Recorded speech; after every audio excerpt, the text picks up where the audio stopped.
السلام عليكم ورحمة الله وبركاته. اللهم صل وسلم وبارك على سيدنا محمد أفضل الخلق وأحسنه. النهاردة إن شاء الله هنعمل مع بعض الأشطوطة اللي بتتباع بره في محلات بلبن غالية جدا، ومش عارفة الطبق ب45 أو ب55، مش عارفة في مصر بصراحة بكام الأسعار، بس أنا سمعت يعني. بصوا، وهي حاجة سهلة قوي، عبارة عن كيك شارب لبن. هي عملناها قبل كده على القناة طريقة التراليتشا اللي هي الكيك التركي، عملناها بالطريقة الأسبانية وفيها كريم شانتي، هي أختها بنت عمها، بس ايه زيادة عليها المكسرات. يعني هي موجودة من زمان معروفة، بس هي لسه وصلت مصر يعني مش عارفة، بس هي موجودة يعني، بس زيادة عليها المكسرات. بصوا، هي عبارة عن كيكة ليها سر واحد بس، هو سر محلات ابو لبن، سر محلات بلبن المشهور جدا ببيعها في اسكندرية والقاهرة. هو سر واحد بس هو اللي بيضيفوا ليها، هنشوفه مع بعض في الفيديو. بصوا، بس هي بصراحة طعمها حلو، يعني انا عملتها طعمها جميل، تستحق ان انتوا تجربوها. يلا مع بعض نشوف المقادير ونشوف مقادير القشطوطة ازاي. معايا هنا 4 بيضات بدرجة حرارة الغرفة، ومعايا كوباية سكر صغيرة، ممكن السكر حسب ما انت بتحبيه، ومعايا كوباية ونص دقيق من كوبايات المعايير، ومعايا معلقة بيكنج باودر صغيرة، ومعايا فانيليا ورشة ملح. اول حاجة هعملها ان انا حطيت ال4 بيضات مع الفانيليا، واحط عليهم السكر واضربهم بمضرب البيض الكهربائي، لو مفيش يبقى بالمضرب اليدوي، ولو مفيش يبقى في الخلاط، لحد ما البيض يعمل اللون الاصفر الفاتح كده ويتماسك مع بعض، يديني القوام اللي هو التقيل ده. هوريهولك بعد ما اخلصه خالص اهو، هيديك القوام اللون الاصفر الفاتح ده، يبقى كده تمام. بعد كده هتنزلي بالكوبايه ونص دقيق الصغيرين اللي هو المعايير، لو ما عندكيش كوبايات المعايير يبقى انزلي باصغر كوبايه دقيق عندك، ودول 3 معالق زيت كبار. هي ما فيهاش زيت، الوصفه بتاعت القشطوطه ما فيهاش زيت، بس انا ضفت من عندي 3 معالق زيت، عايزه تحطيهم حطيهم، مش عايزه تحطيهم مفيش مشكله. الخطوه دي مهمه عشان الكيك يطلع معاكي مرتفع ومظبوط زي محلات بلبن. هتجيبي الكوبايه ونص دقيق وتنخليهم، او كل ما بتنخليه كل ما بتدخلي له هوا، فالكيك يطلع معاكي مرتفع ومظبوط. هنخل الكوبايه ونص بالمعايير، ولو مفيش يبقى اصغر كوبايه دقيق عندك كوبايه ونص، اهي دي نص كوبايه. وبعد كده هنزل بمعلقه البيكنج باودر، وهنزل بمعلقه رشه الملح الصغيره. اللي وصلت معايا لحد هنا في الفيديو حبايبي، ما تنسوش اللايك والاشتراك وتفعيل الجرس علشان اي حاجه جديده انزلها توصلك باذن الله. هنا بقى هقلب كله باللاسبتيولا، لان انتوا زي ما انتوا شايفين هي سايله مش محتاجه اديه فيها كميته قليله، مع ال4 بيضات لما اتضربوا عملوا فوم كده حلو، يعني دي يدوب فيه. وادي القشطوطه اللي هي الكيك باللبن، وهو سر المحلات بلبن بتحطه فبيديها الطعم. هنا جبت الصينيه بتاعتي ودهنتها زبده. بصوا الكيك ما شاء الله، الفقاعات اللي فيه ده من ان انتي نخلتي الدقيق كويس، وكمان انتي حاطه 4 بيضات. هنا هدخلها بقى الفرن على درجه حراره 180 في الرف اللي في النص. بصوا القوام كده مظبوط تمام.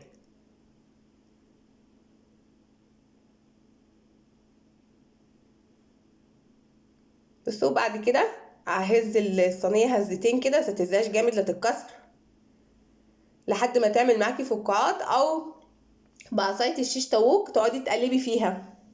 بصي الفقاعات بقربلك عليها اهي. يلا بقى نعمل اللبن بتاع الكيك. معايا هنا كوبايه لبن، لا هنا انا هعمل الكريم شانتيه، انا اسفه، هجيب كوبايه لبن ساقعه، ومعايا كريم شانتيه، كيس كريم شانتيه.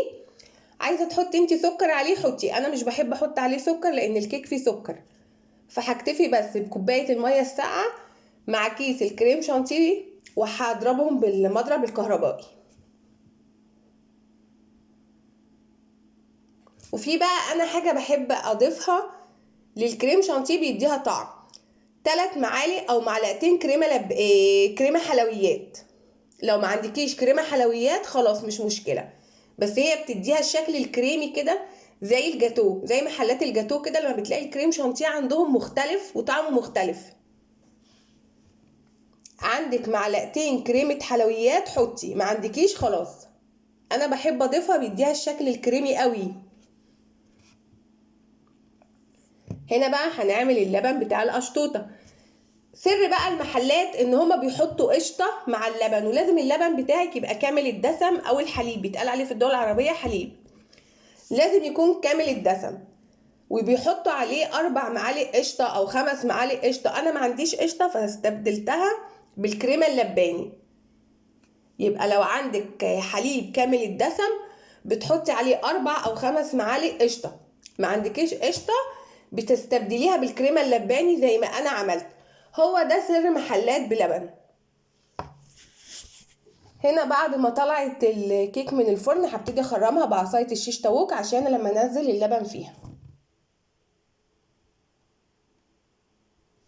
لما العصايه بتاعت الشيش طاووق بتطلع ما فيهاش كيك، ده دليل ان الكيك مستويه وتمام. هنا بقى هيبصوا حتى شكل اللبن اتغير وتضاعف ازاي حجمه، تحس ان هو تقل من الكريمه اللباني. بس في محلات بلبن بيحط قشطه، فانا مش متوفره عندي قشطه. هو ده السر بتاع المحل بتاعها، اشهر المحلات اللي بتبيع القشطوطه.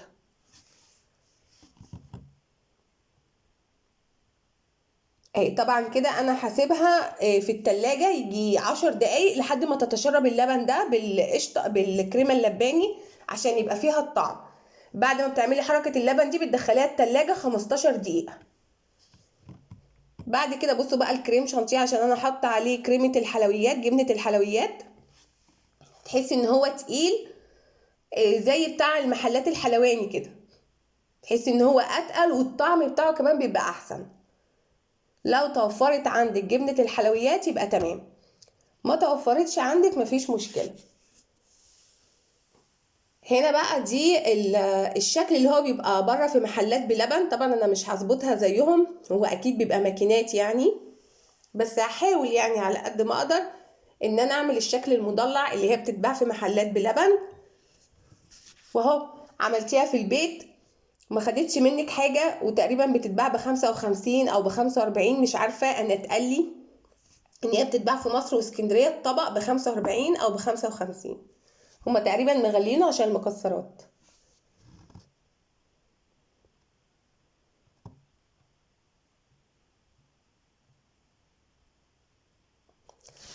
وبعد كده بقى محلات بلبن بتحط عليها كده لوز وبندق وزبيب وعين جمل ومكسرات. انا متوفر عندي البندق واللوز والزبيب، وحطيت انا من عندي جوز الهند.